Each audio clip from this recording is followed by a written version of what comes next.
this is one interesting development today. Exactly almost 1 month to this war, there was another interesting development.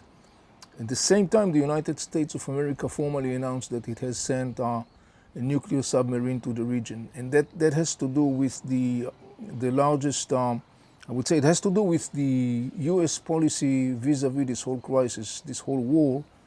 And in that sense, I think that we can say by now, I think that we can say that the United States, up until now, can mark itself a very significant achievement in the way that the Biden administration handled the situation. Because from the first moment, Biden administration actually sent a very clear message to Iran and Hezbollah to stay out and not interfere in the war, which up until now, that is roughly speaking the case. And in parallel to that, that statement, that was backed by military deployment of massive U.S. force in the region, sent a very clear message that, the United States for now mean business.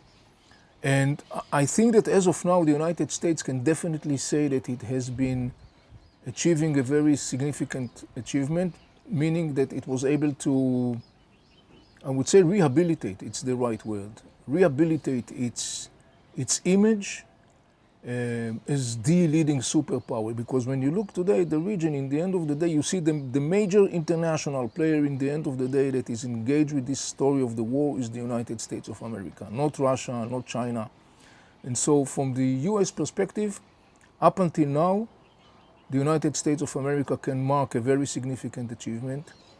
Its allies in the region are now looking differently at the United States of America after a long period of time where they looked at the United States of America as a declining force. I've been saying all along since the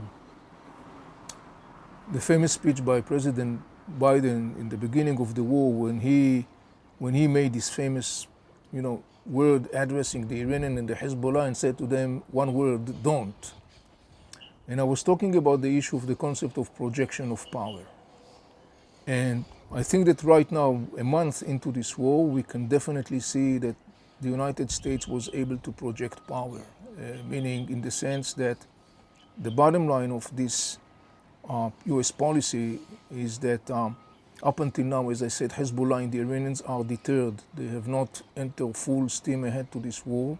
And one of the major reasons for that is because they are concerned with the fact that the United States of America will use its military power, and it's a very significant military power. I think I said in one of my interviews that the best weapon is the weapon you don't have to use. And I think that at this point, the United States of America, as I said, I think they can mark a very significant achievement, but I have to add something to that. That achievement has to be monetized and exhausted in the sense that in the end of the day, the United States of America will make sure that its own statement, its own policy objective that was stated by the United States of America, meaning the end of Hamas rule in Gaza Strip, that objective has to be accomplished.